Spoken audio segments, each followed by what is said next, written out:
Welcome in. Latest episode of that SEC podcast. I'm your host, Mike Brett. Go by SEC Mike on the Twitters. And there he is, everybody's favorite cousin who always shows up on time. What's up, brother? Hey, buddy, what's going on? Oh, man, one day closer to college football. We can sense it. We can feel it. And, man, do we got a show lined up for the cousins to kind of burn some of that time till we actually get there. You know what? It's never good when I see 7-5 and Tennessee in the same sentence, you know? Oh, my gosh, what is going on?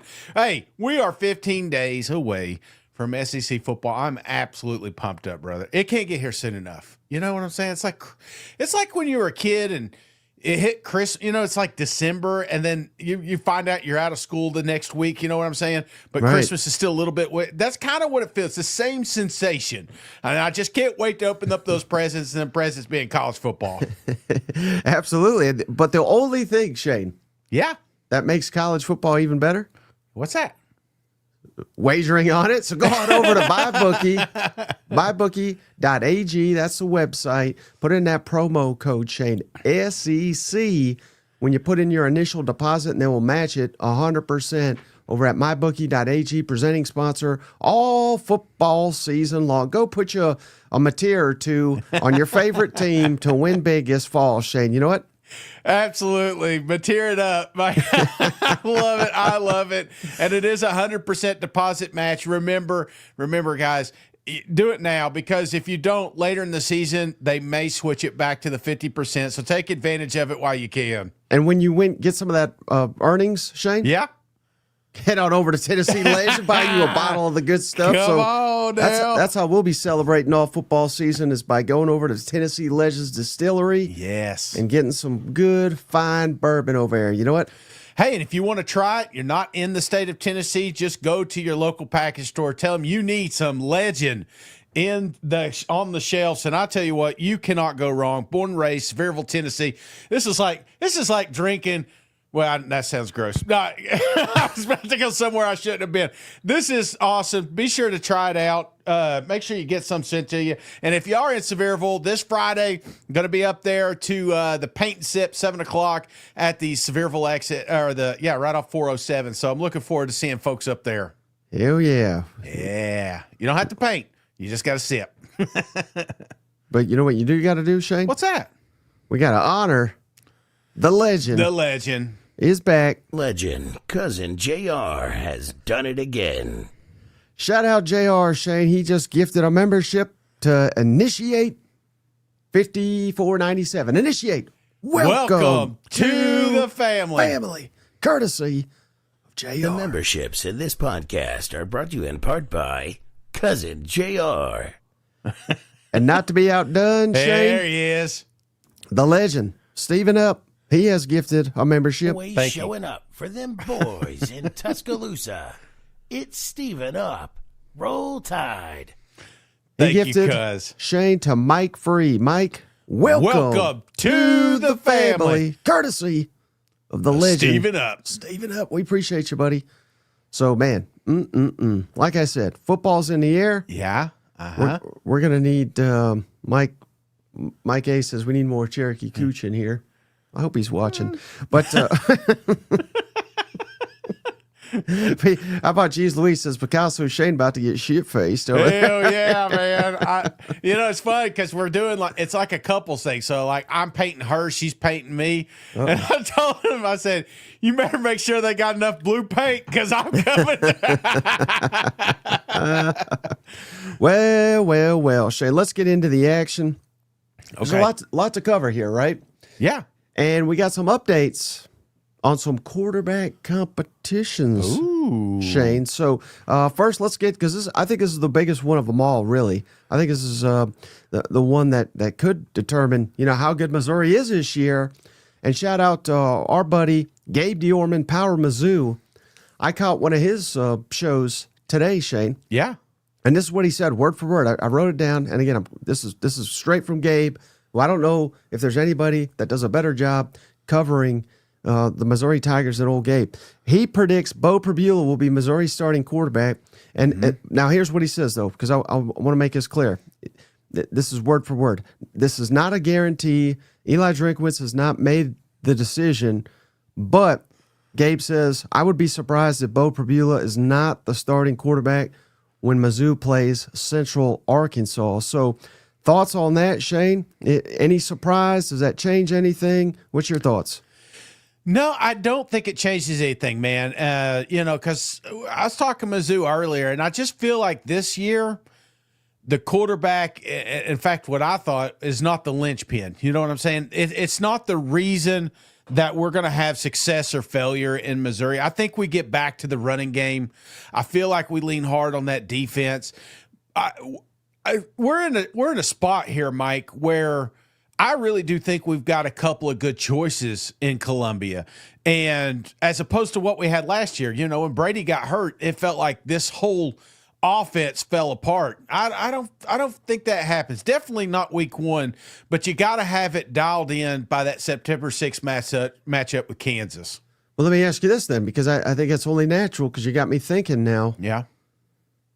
Will we see multiple quarterbacks? And almost assuredly we will, because we'll beat the hell out of Central Arkansas. Yeah. But what if Bo gets the start, but Sam Horn looks a lot better? What do you do now all of a sudden? Now are we in a tricky spot here, entering a crucial rivalry game that we haven't played in 15 years? I'm not a fan of switching quarterback, like a swing count, you know what I'm saying? Because, even Coach has been out here saying a couple of times, that, Bo's had a good run, Sam's had a good – it's like he's looking for consistency, and I feel like if you're creating inconsistency by pulling quarterbacks mid-game, then you're just kind of getting within his ear. So I think whoever we roll with is who we roll with. Now – when we're up 49 points, at that point, Plan B could come in and perform. But I do think it's important that they're both ready to go. Right, but I'm not saying pull quarterbacks. I'm saying Bo Pribula comes in there, looks decent. Yeah. It's probably the Ahmad Hardy show. And then you put in Sam Horn for the second quarter on, because you're up 28-0. And he throws 5 touchdowns and looks like Peyton Manning 2.0. Then what do you do? Who got you to 28? I don't think you pull a quarterback. Ahmad Hardy. Well, that's what I'm saying. Why get in the quarterback's head? Like, I feel Bo is the guy, Sam's the guy. It doesn't really matter. Honestly, Mike, I could care less, because I still think both of them are going to be successful here. Like you said, it's going to be the Hardy show. But at the end of the day, why create quarterback competition when it doesn't, like, if we're splitting hairs, then pick your guy, lean on him, and don't bring in controversy in the second quarter, as you say. I would wait till second half, then roll that guy in there. But there's no controversy at that point, because you got the twos in there. I'll tell you why, Shane.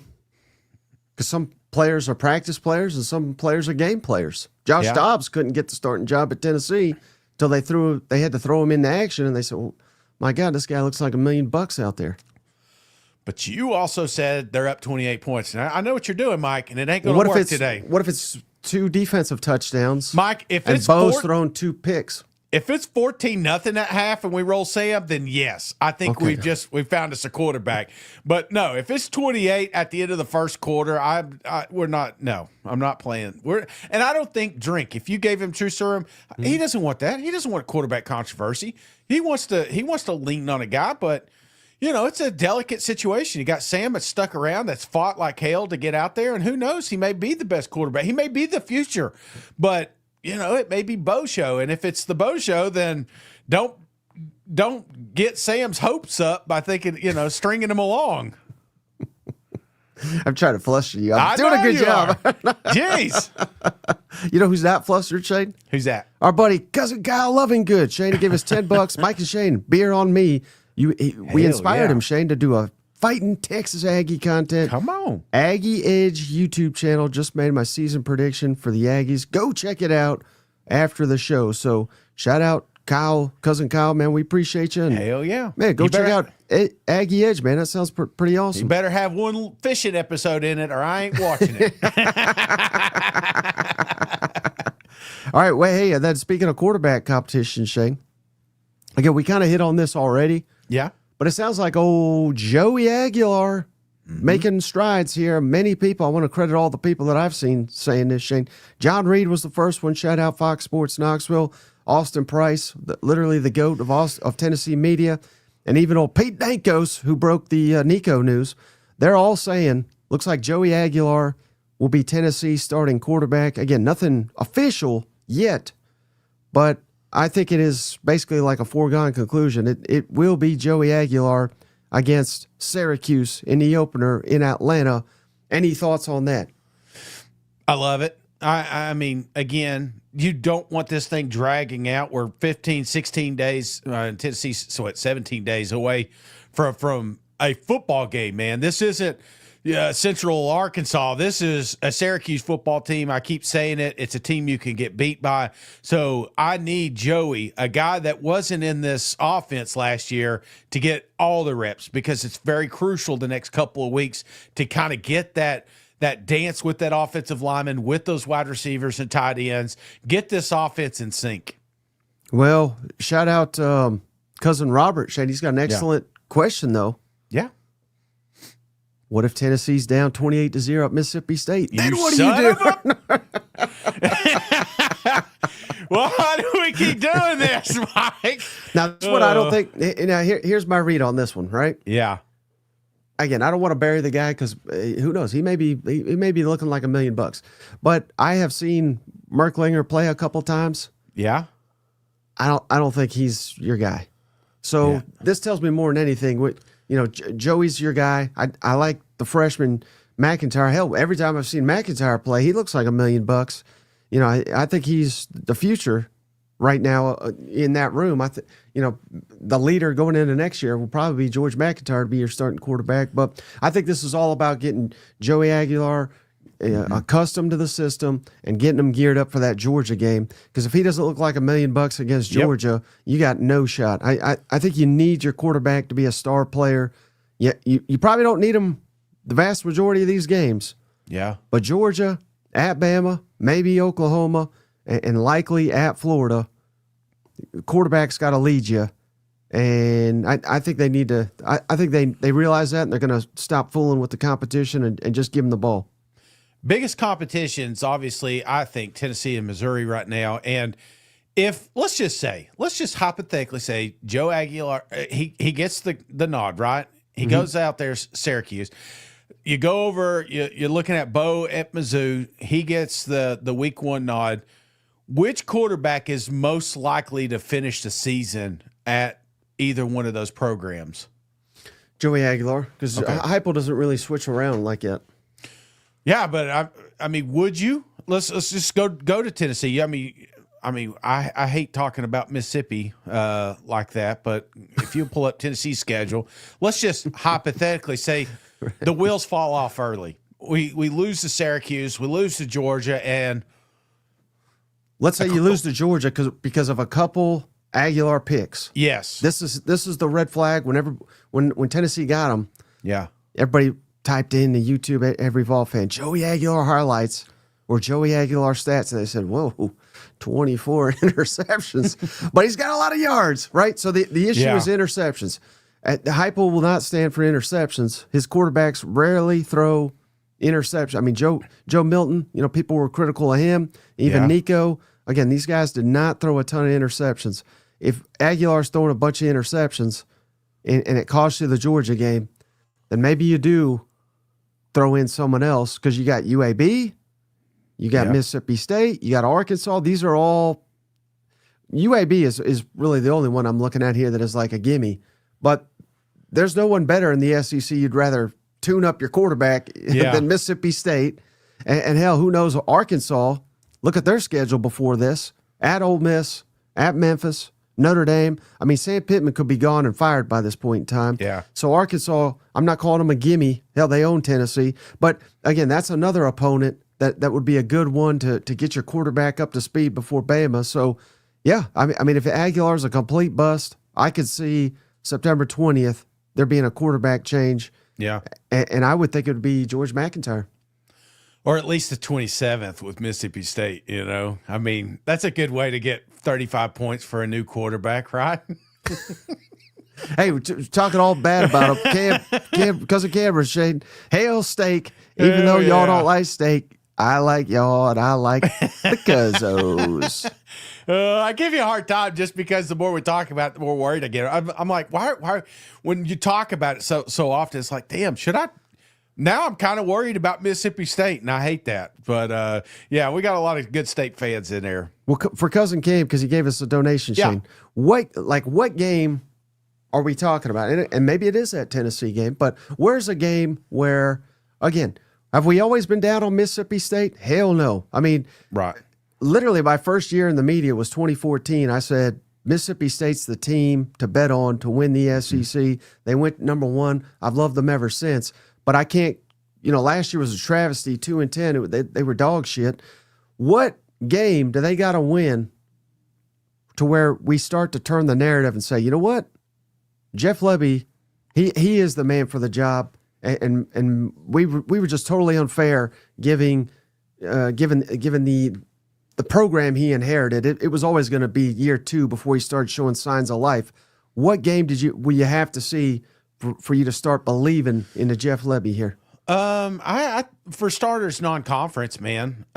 Even Arizona State, I feel like that would be the mass, like starting out 4-0, 3. I mean, ideally 4-0, 3-1 we can survive with, but I think it's important to get off to that hot start, kind of showcase this offense that Lebby wants to run, but you're going to have to surprise some teams. I feel like the easy answer here is Arkansas, picking them, but in September, October, I'm probably looking at, if there's one team I got my eye on, Mike, it's them Florida Gators. And I'm going to tell you why.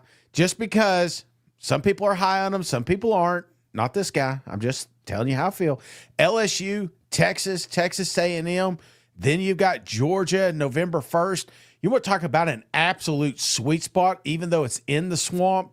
And the one thing that I do like about Mississippi State is they can score points. Now, their defense may not be able to hold you, but I do wonder about teams like the Florida Gators. Like, what happens if we do not give the Florida – well, like if we give the Florida Gators a 3 and out, then all of a sudden, Mississippi State potentially scoring another touchdown.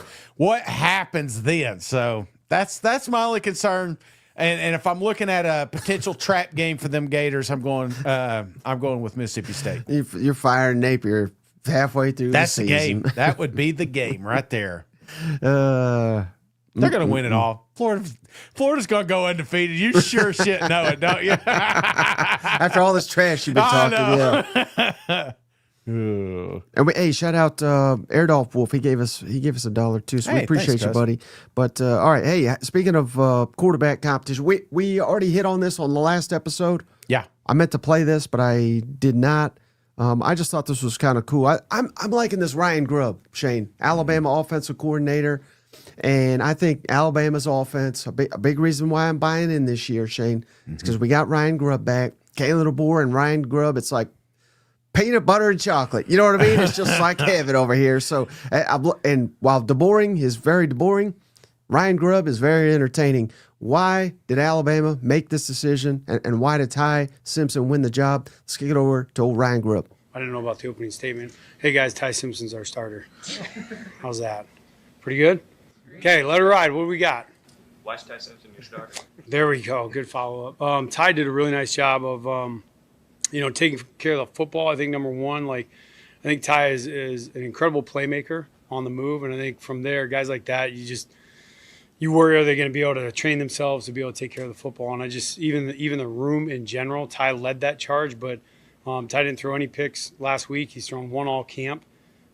We've thrown 4 total this camp, and this spring, I think at this time we had thrown 15. So I think in general the guys are understanding the concepts and control the offense a lot better as a room, and Ty was the best at that. And so his ability to command and create out of the pocket I thought was the best, make great decisions, and he's just much cleaner on some of the things that you expect an older quarterback to be able to do.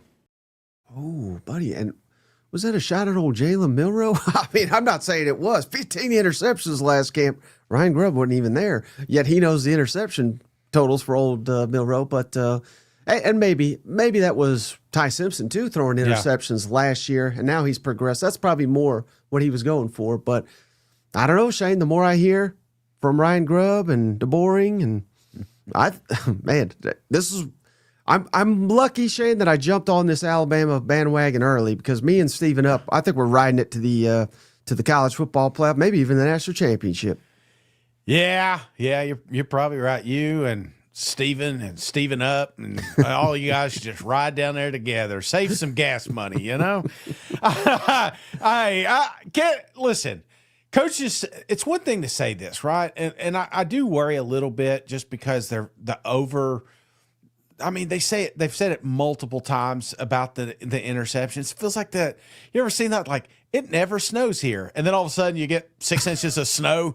You know what I'm saying? Like, I went down to Tunica, and they're like, it never snows here. Well, it did, and guess what was closed the next day? The buffet. You know, so I was pretty pissed off about this non-snow thing, but it happens, and so the lack of or them coming out and talking about this, I wonder. Is Ty going to be afraid to throw the football? You remember when they started camp and they started talking about, we need these guys to be able to check down, to be able to, not make the dumb plays. Right. I wonder, is there a little bit of that going on? Like, they're almost afraid to throw down the field, which we've seen some teams do in the past and not be successful. So let me ask you this, as we got the schedule up here. Yeah. How many of these games, because you got me thinking, how many of them are going to be shootout type games? And keep in mind, Alabama's got a really good defense. Yeah. On paper, of course. But, you could easily say Georgia at Georgia. But how much faith do we have in Gunnar Stockton? Again, I'm not saying Gunnar's going to be bad, but is he going to light up the scoreboard against one of the best defenses in the SEC? I think that remains to be seen. I don't think we think Vanderbilt's going to light as good as they. Well, you hate Vanderbilt, but as good as I think Vanderbilt is, it's not in their DNA to run up the score. Missouri, I mean, hell, we don't even know who the starting quarterback is. Tennessee, same thing. Maybe at South Carolina, maybe LSU, but that one's in Tuscaloosa. And maybe, I really don't buy this one, but I know Shane does, Auburn on the road if Jackson Arnold, and it's less doubting Jackson Arnold, it's more doubting Hugh Freeze. But I'm only seeing maybe 3 potential shootouts here. So I don't think we need old Ty Simpson to be Mr. Gunslinger back. I think we need him to just take care of the football. Yeah, you're probably right, Mike. At the end of the day, you usually are. But you never know. I mean, Georgia has one of the most loaded wide receiver rooms in the country. You better damn believe they're going to want to flex that muscle. I think Tennessee, regardless of who's quarterback, we know what a prime Josh Heupel offense looks like, and that's explosive. LSU, like you said, who knows? I mean, if John Mateer and Dion get to going, Oklahoma could be excited. To sit here in July or August and try to guess which offense is going to be explosive throughout the year is almost impossible. But if it happens, can Alabama keep up? I think they can, but you're not if you're just going to be checking down 3 yards. Hey, but he didn't get an interception. Yeah, he didn't get a first down either. So, hey, shout out Cousin Russ. Shane, he says, I was going to do a super chat, but I had to buy a new fridge. So he gets paid tomorrow. Shout out, Russ. Cousin Russ. We'll allow that one. How do you block him? I'm trying to figure. No, just kidding, Russ.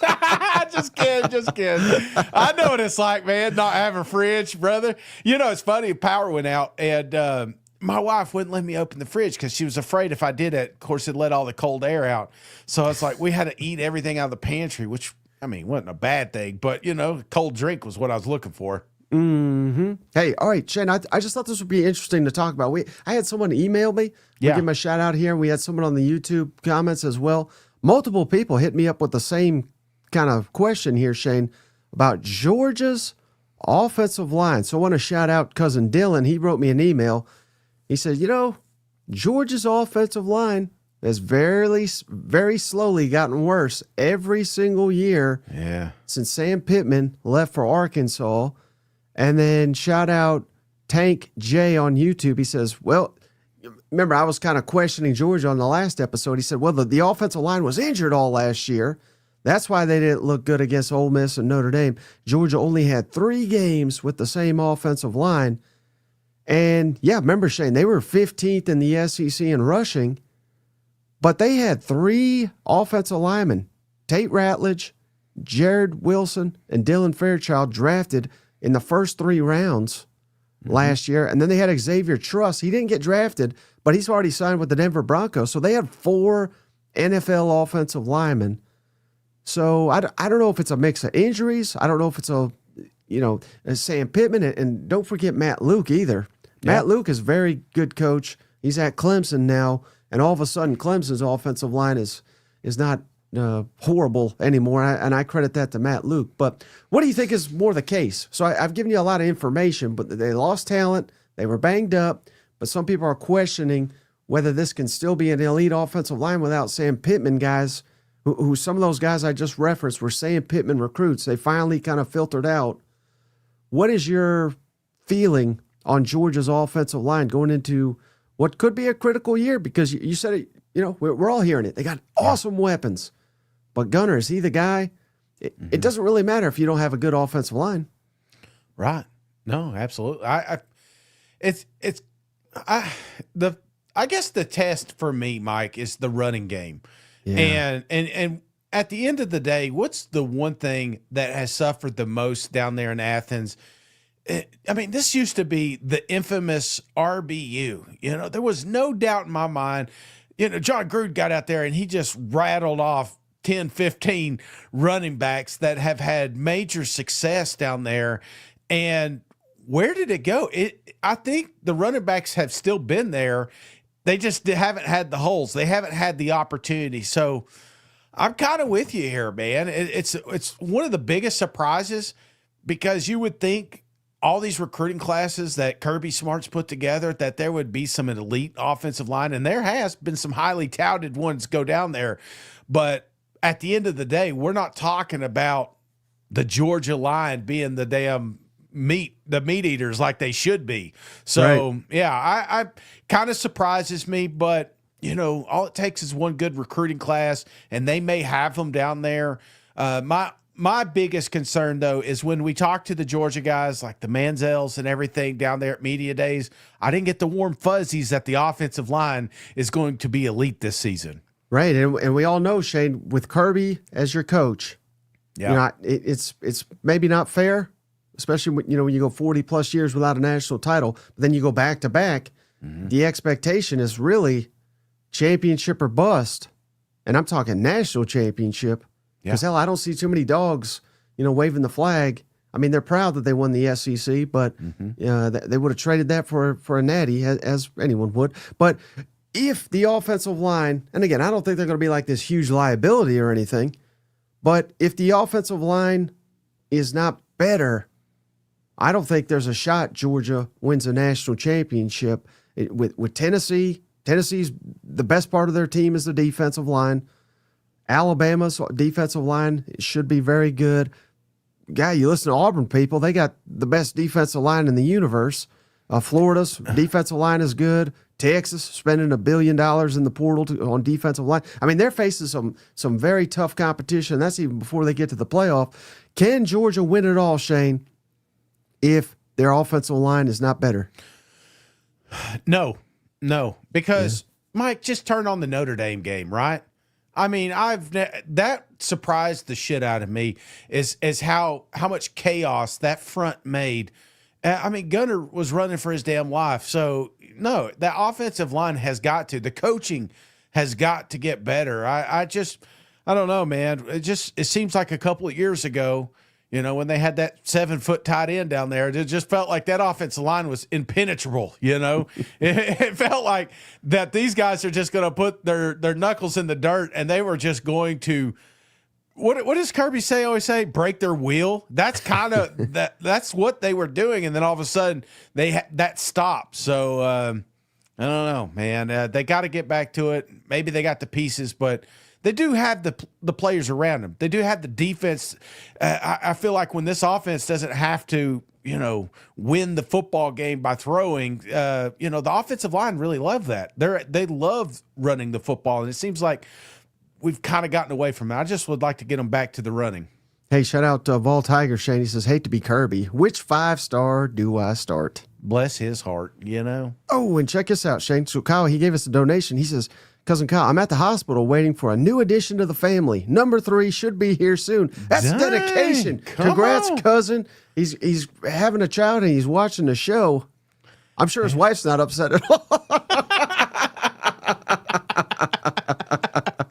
I'm just giving you a hard time. That's but then awesome. they make you sit in one of those chair beds, which is very uncomfortable. I mean, nobody talks about that, what the man has to go through. Right. All right, let's not get anyone in trouble. Yeah, I got to be careful. She's next door, so. All right, hey, one more, Shane. I just thought this was damn wild. I mean, buddy. I mean, I don't have to say any more because we already know where I'm at with Auburn, right? Yeah, yes. Well, we got a clip here. Auburn offensive coordinator Derek Nix, and he references a Kent in here. He's talking about Coach Ken Austin. He's the quarterback coach at Auburn. And I say all that just to set up this short clip where he was asked, again, this is Auburn's offensive coordinator, who's calling the plays down there for Auburn? You tell me if this makes any damn sense. Demystify that whole magic. No, I try to do a great job on P&10s, drive starters. Kent try to do a great job on our third downs, and then the head coach has got the how should I say the authority to overrule anything else we say or do. How often does he overrule you? It depends on how the game's going. But he's highly involved. Coach, to me, he's a great, outstanding play caller, and I've learned everything from him. All right, so the offensive coordinator's calling plays on first down. Our quarterback coach called plays on third and long. And head coaches, I don't know who's calling plays on second down, Shane, but I guess it's Hugh Freeze.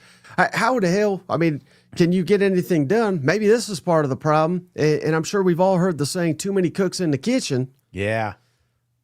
That's what I hear when I hear all that. I don't know about you. And we've all had those helicopter bosses, that just like, doesn't he got a freaking office he can go to or something, just, when you're constantly looking over your shoulder, you got to remember Hugh Freeze brought you in, and I feel like that should be enough, right? You bring me in to do a job. I'm going to do that job. I'm going to do it well. I don't need you just picking apart, because then I start finding myself coaching toward what I think Hugh Freeze would want instead of what I've been game prepping for this entire offseason. So, I don't like the sound of that. I'm not panicking because Auburn's going to have a big year this year, but if they don't, bring his clip back up, Mike. I have heard, Shane, literally, I've never heard a college coach do this except for Hugh Freeze, and I've heard it from multiple people. Yeah. Where he will come up with a play on like Friday before a game and then throw it into the game plan. No one practiced it. Shit. That kind of like Waterboy. Without the success, but yes, I have heard that. Well, maybe the coach, like when he got, you remember that little stretch where he got his book took from him, maybe that's kind of where he's at, trying to draw plays in the sand. No, I hate to hear that, but again, you listen to people that are there, that have been with Auburn, a lot of them have glowing remarks about Coach and what he's done to the program. And I just feel like this is the season to put up or shut up, and Coach has done, he's done enough talking. I'd be okay if he never gets back to the podium. I'm sure these other guys would agree. But yeah, this is the season that we've got to put it together. And if Auburn does it, man, like I said, I will be first in line to tell you were correct, Mike. Oh, okay. I can't wait. You know what also I can't wait for, Shane? What's that? To welcome Total Kobo to the family. He had his baby? Oh, no. Welcome to the family. And another, he's been around for a while, Shane. Be Creepy became a member. Creepy. Welcome to the family. We appreciate you guys. Thank you so much. Hell yeah. Don't you name that baby Mike. I'm going to tell you right now. All right. One more. Marty Funkhauser, Hughes Hooker calls second. That makes sense. That makes sense. Damn. Not Hey, good. All right, final thing I got for you, Shane, and, Yeah. and we'll be able to hit on a lot of teams here. So, I always get excited to do this. My buddy Adam McClintock, he's been on the show. He goes by the CFB Professor, Yeah. and he owns and runs a business with our buddy Dave Bartu. It's called Matrix Analytical, and what they do is they actually help these schools with coaching hires. So Yeah. they identify, let's say Josh Heupel calls them and says, "Hey, I want a defensive backs coach that's got connections to the Southeast." And they have actual grades on all these coaches. So this is not just some guy with a website that just goes and is has these projections, right? This is a legitimate business that many SEC schools and many schools across the country employ this service. And I say all that to set up. They have their own analytics, Shane. Yeah. And they have predicted the records. I wish for every SEC team, but they left off Kentucky, Mississippi State, and Vanderbilt. So we got the rest. So we got actual record projections Okay. from someone in the college football business. And these, why I really wanted to share these, Shane. These are unique. These are the records they project. Yeah. You've not heard anything like this. So I love this. And just last thing I'll say, he says they use returning production, the talent on the roster, home field advantage, and their coach efficiency grades to come up with these records. Does that all make sense? Yeah, I'm sure it will when you throw it out here. Okay. So You ever seen that meme where that guy's just looking at all them wires? That's how I feel right now. all right. So we're going to go down in order. Yeah. They have Arkansas as the number 33 team in the country. Uh-huh. And then they say the most likely record. Keep in mind, 33 in the country. You're like, that's pretty damn high, right? Yeah. That's higher than the AP poll. It's higher than the coaches poll for Arkansas. But the most likely record for Arkansas, 4-8. Ooh. And that really, when you think about it, that's not that unrealistic given, the schedule they face, to where they're probably winning 3 non-conference games, probably not getting Notre Dame, but beating Mississippi State in the conference. So again, I'm not guaranteeing that these are the records, but this is one of the first 4-8s I've seen for Arkansas. Damn. That would be tough. It doesn't tell you which ones, right? Well, I just told you the 4. So it'll be all the non-conference except for Notre Dame and Mississippi State. Oh my gosh. Would Sam wouldn't make it? No. Yeah. Hell no. Well, I mean, would he make it past Mississippi State? I wouldn't even make it to the Mississippi. I mean, because if you're thinking about it, they're at this case 1, 2, 3, and 3 and 5 coming into Mississippi State. Oof. 4. Nah, man, that'd be tough. Tough one, man. that would, right? Somebody's got to lose. That's the crazy part. You wish the best for all programs, but somebody's coming out big time loser, and it could be Arkansas. Right. So, all right. So they have Arkansas 33, right? Yeah. That's the lowest ranked team they have in the SEC, aside from Vanderbilt, Mississippi State, and Kentucky. Yeah. Next, Florida, Shane, number 23 in the country. I want you to guess. Now that you know where they're at with Arkansas, where do you think Matrix Analytical says the most likely record for Florida is? And I'll give you a hint. It's closer to where Cousin Shane says than where I say. 5 and 7. You nailed it. 5-7 for the Florida Gators. So, speaking of, maybe they're just trying to get everybody fired so they can use their coaching abilities on all these programs, but. Yeah, I have not seen a single person, maybe other than Cousin Shane, predict 5-7 for the Florida Gators. That would obviously not end well, and I think we'd end with a new coach here in Gainesville, don't you? Well, one thing's for sure, Billy ain't buying this program. I actually, Shane, I think he is one of the ones that uses them. Oh no! So he knows what's coming. That's why he's bracing us with all this injury talk. Ooh! Oh damn! But man. does that give you extra confidence in your view of Florida? I told you, man. I've been trying to tell you, get on my bookie promo code. This is the time to do it because the Florida Gators will be lucky to go bowling this season. Man. All right, number 22 in the country, Shane. Yes. South Carolina. So that's lower than both polls, Yes. but I don't think that's totally unrealistic given the losses they had. Most likely record for the South Carolina Gamecocks, Shane. Yeah. What do you think it is? 7-5. You flip them 5-7 for the Damn. Gamecocks too. So again, they're just basing it on talent, coaching, where the games are played, and returning production. So man, that would be a hugely disappointing season for the South Carolina Gamecocks. But again, I've not seen anybody saying 5-7 except for Cousin Shane says, you know what, old Shane Beamer, he'll have a good year and he has a bad year, and he has a good year and he has a bad year. So who knows? Maybe they're in line for one of those bad years. I just because I know Beamer's listening. This isn't mine, but as he's putting on that little glass wall of his right now. You know, yeah. Some computer program's about to get their ass handed to them at the end of the season if they win more than 4 games.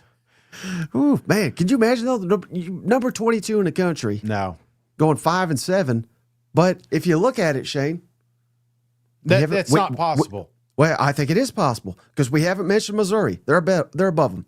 We haven't mentioned LSU. They're above them. And both those are on the road. We haven't mentioned Ole Miss. That's on the road. A&M on the road. Clemson, Alabama. They're not going to be favored in either one of those. Well, maybe Clemson, but not Alabama. So it would just be, you're flipping the Oklahoma game to get you to 6-6. I think it. I'm not predicting 5-7, but Yeah. I'm saying it very well could happen. That seems like a worst case scenario for me. That feels like Lenoris got banged up or something. I get where you're coming from. I get where this I don't understand computers, but you know what I'm saying? There's a part of you deep down inside when you're thinking about South Carolina, you focus on the ceiling, you're watching the ceiling, but you know where the floor's at too. And you do wonder, like, what is worst case scenario for South Carolina, even though I still think that's a little too low. Yeah. Well, I agree, but I just found it interesting. What if I told you finished in the top 25, huh? You'd be all excited. Then I told you how many games you lose. All right, number 18, Shane, Texas A&M. What do you think the most likely record is for the Aggies? And this is not a trick question. 8-4. 8-4. You nailed it, buddy. So, oh, man, again, top 20 in the country, 8-4. Let the jokes continue. That, again, it makes sense, right? At Texas, at LSU, at Notre Dame. I would assume those are 3 losses. And then maybe, one of Auburn, which we haven't hit on yet, Mizzou, South Carolina, Florida. That seems quite realistic. Yeah. Cousin JR saying South Carolina starting 7-0. Ooh, he ain't buying in this computer. He ain't got time for this shit. I'm barely figuring mine out. I'm surprised I'm able to do this show. 8-4, I'm not surprised here, Mike. This is exactly where I think they're going to land. I think this is the one that it absolutely nailed. Okay. The what? All right. How about number 16, Shane? Yeah. Remember, Missouri's not ranked in any of these damn polls. Right. According to Matrix Analytical, though, they're number 16 in the country. Most likely record for Missouri. What do you think? 8-4. 9-3. So a little bit better. Again, the losses would be Bama, probably not A&M because they're ranked higher and they get them at home, but Oklahoma and probably Auburn just because they're on the road. And again, we haven't got to those programs yet. So again, 9-3 is not what we're shooting for. We're shooting for 10-2. Yeah. But 9-3, I could see. I mean, in fact, that's kind of the record I think Missouri's will get. There's a lot of folks, a lot of Mizzou folks think that's where they want to land. I just feel like this is a team that has the ability to kind of flirt with that playoff spot. So I like that 9-3, 10-2. This is a good spot for them. Yeah. All right. How about number 13, Shane? Oh, Shane must have infected this computer. Yes. 13th in the country. Auburn Tigers, Shane. Most likely record for old Auburn. Where do you think that is? 9-3.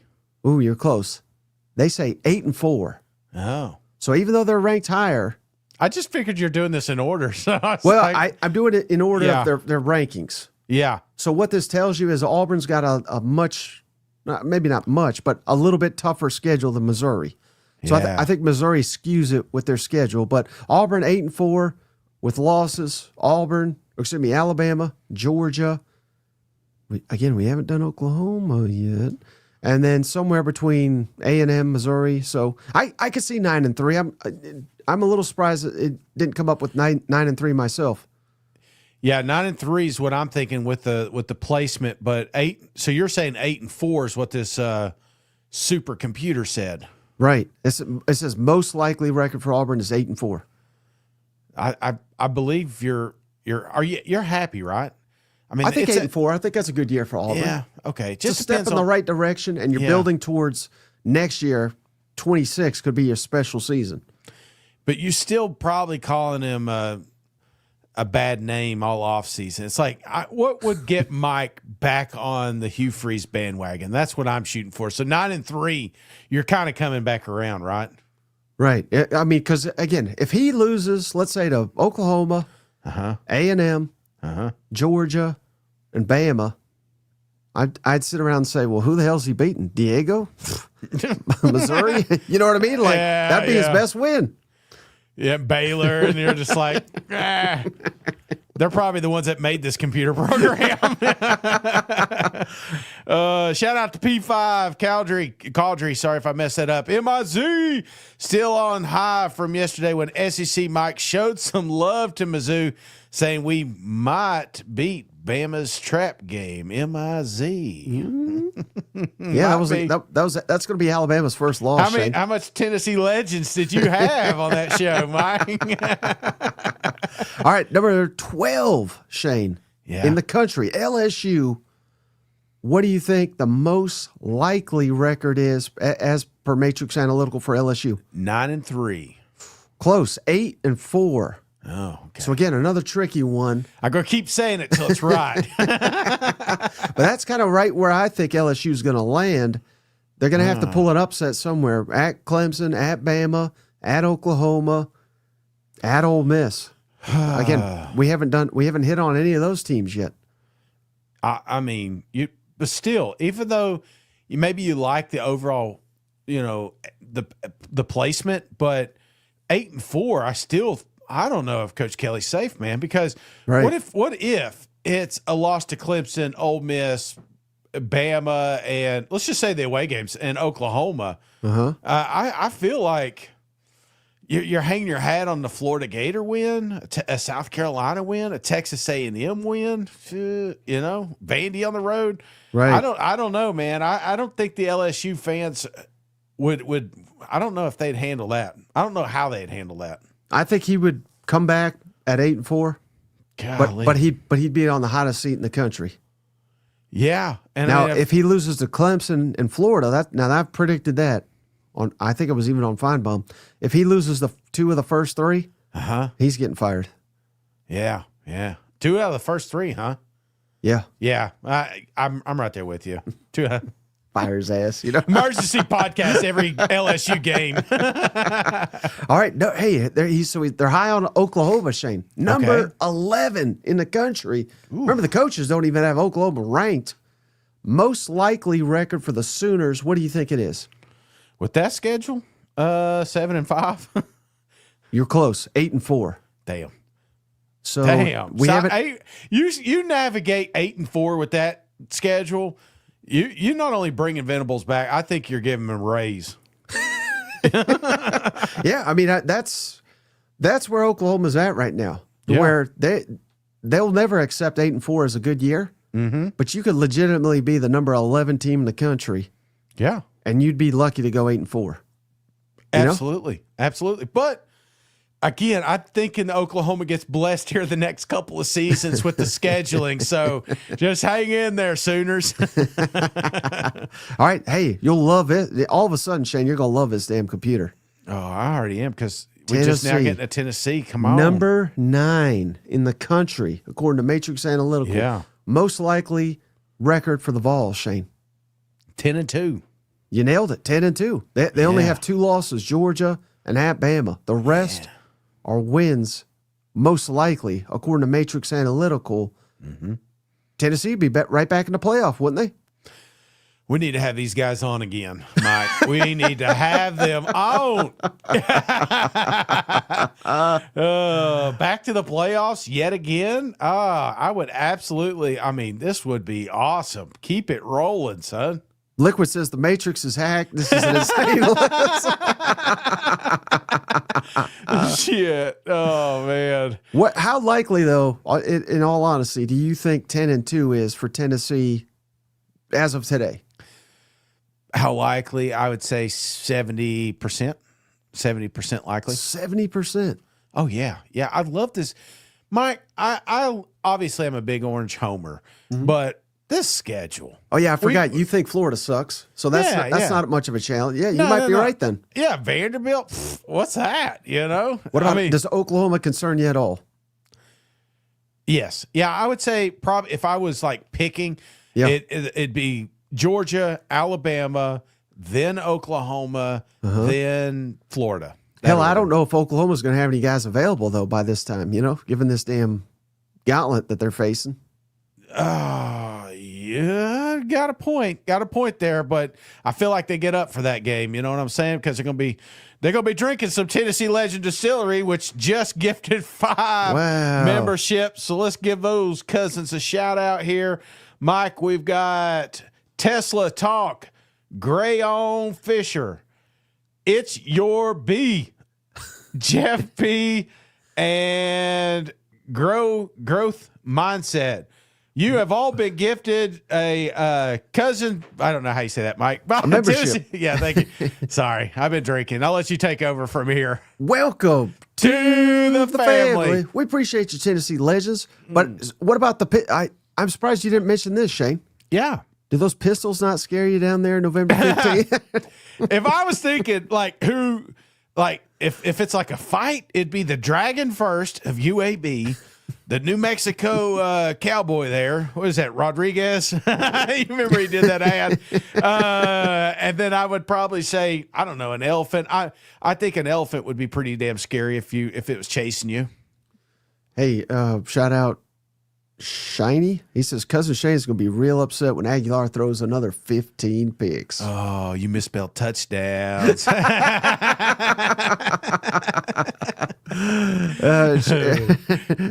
If Liquid says Shane reading names sounds like a grandpa trying to rap.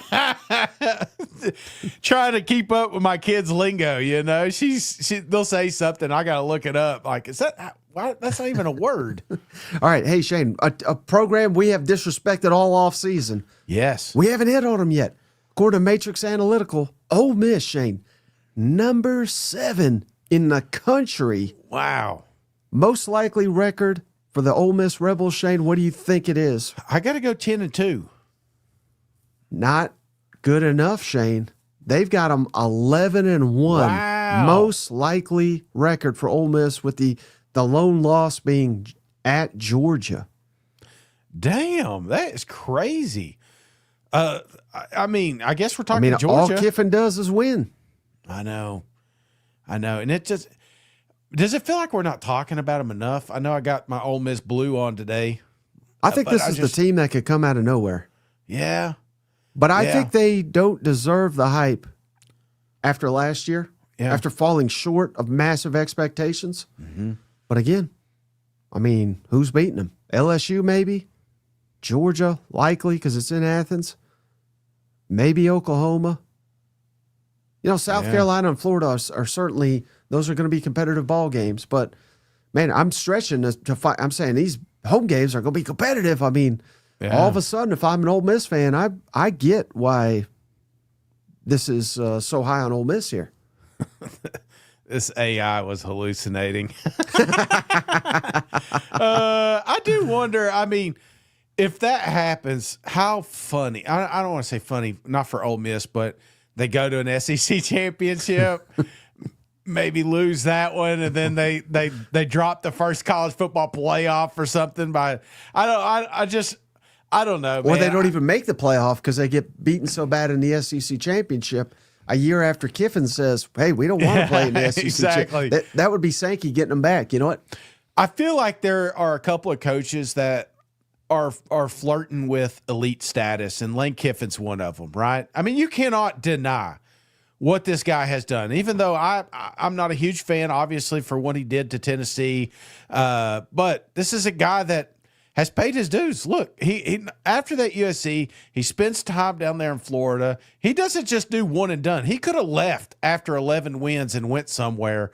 Right. He sticks around. He gets with Bama. I just feel like, man, this is a coach that has earned his stripes, and now he's putting Ole Miss on the board, 10 wins every single year. They're flirting with playoffs. They make it. They start making that now that they're winning some of these big games. Brother, I think you've got yourselves an elite quarterback or coach down there. Could have been a dynasty on Rocky Top. That's why you don't like him. I know. That fat bastard Cody. He hasn't jumped. He hasn't jumped that high since that day. Guarantee it. All right, hey, this is the lowest I've seen Texas, Shane. Yeah. Number 4 in the country, according to Matrix Analytical. Most likely record for the Longhorns. What do you think? 11-1.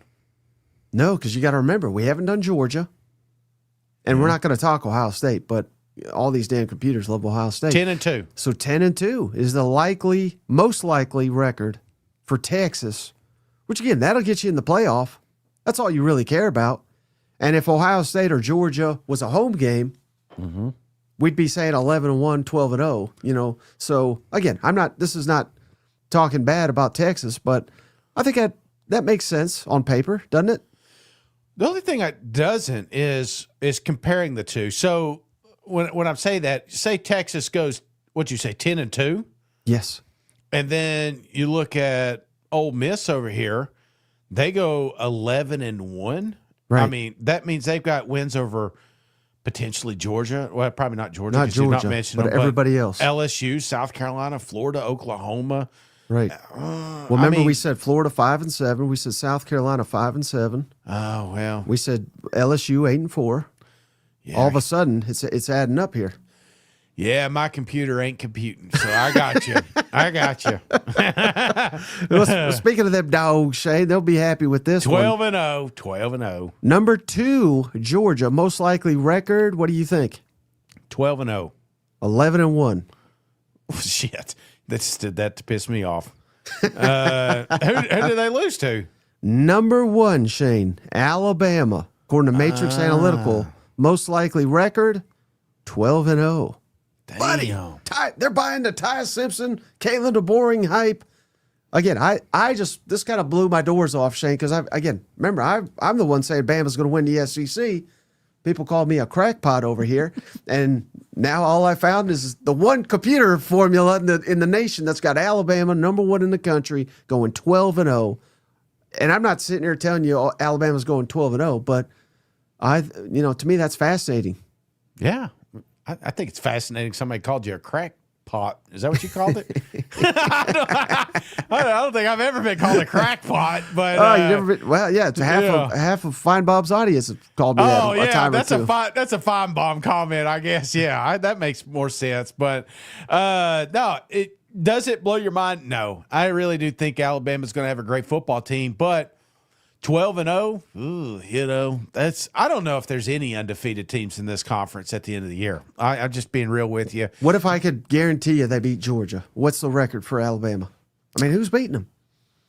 If they beat Georgia, I'm not ruling out a Tennessee, South Carolina, or LSU, or Oklahoma, or Auburn. That's just where I'm at. I think the teams are tighter this year, and and I feel like that's why Sankey is just harping on these playoffs, because I think when we get to the end of the season, there's going to be multiple teams sitting there with potentially 2 or 3 losses, pretty much begging to get in. So, But you know who's not going to be begging, Shane? Between the hedges. Yeah, $12 for them dogs to go 12-0. We Hell appreciate you, yeah. buddy. Thank you, cuz. Appreciate it, man. All right, so that's all I got. I'm trying to read through the comments, see if we missed anything good. You got anything else, buddy, before we hop off? No, it's been a long one. After this, don't forget, we had an SEC hangover this morning. If you didn't check it out, get over there. And if you don't That's wanna why you're watch, so hungover. No. dude, I'm telling you, it's early, because I try to. I'm trying to think of the words here. I'm kind of lost, but respect. Yeah. I took this for granted. There's a lot that goes into it, getting this prep stuff together, keeping the cousins entertained. There's a lot, and I appreciate you for doing that. And I appreciate everybody jumping over there and at least giving a thumbs up. You got to watch that fat bastard this morning, even though it was fun. I thought we had a good time. But, the thumbs up means a lot. If you do it in this video, that means the world as well. Hey, shout out Liquid. Shane says, Shane said exactly what I was typing. Anyone in the SEC could beat Alabama. Anyone on their schedule. Yeah, that's it, man. And absolutely. Then, shout out AVC. Shane, he gave us $5. Mike, put your big boy pants on and say it with your chest. 7 o'clock, and OU and the Aggies still suck. Go. Thank you for the donation. And he also gifted a membership, Shane, to refresh. I'm trying to see who he left it to here. We'll get to it here in just a second. Shane's dying to go to bed, apparently. No. Here's what I'm doing. I made a joke, and I put my Venmo out there. Shout out to Jared, Max, Joseph, and Daniel. They sent me collectively $27, so I'm going to the Cracker Bee right after this. Here's AVC. He gifted Christian Holt. Christian, Welcome to the family. We appreciate you. Thank you, ACV. And is this the same AB for 3, Shane? Appreciate you all. $20. Damn, come on, AB. Thank Antonio you so much. Brown. I didn't know he listened. Nice Appreciate car you. there, too. Yeah, he must be Texas, right? That's a Texas orange. I've seen them. They're recruiting down there. You know what? Yeah, recruit. I love it. Shout out to the cousins today. Let's see. We got them all pulled up here. I appreciate JP throwing this together. Today's shout out goes to cousin JR, Steven Up, Kyle Loving Good, Arter Wolf, Cameron Williams, Marty Funkhauser, P5, Tennessee Legend Distillery, ACV, and Between the Hedges. Thank you, and thank you, JP, for keeping up with that and putting it together. See, and also shout out your team. So you can, anytime you guys do a donation, if you'll put the team out there, JP will be able to log that for us. So, hell yeah, man! Hey, we're one day closer, right? We are one day closer. What is tomorrow? Thursday. Yes, we'll be back. Are we mailbacking tomorrow? Mailbag show tomorrow. So be locked in. Be here tomorrow, 7 o'clock Eastern, 6 Central.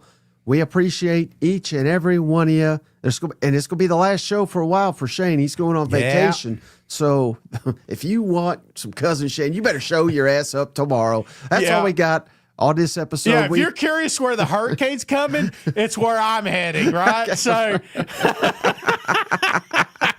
All right, buddy. That's going to do it for this episode. We'll catch you on the next one. All right, see you guys. Go Vols. Hey, buddy, this beer's for you, Mike, and Cousin Shane. That SEC podcast loves the Pirate, and the Pirate loves that SEC podcast. Hail State.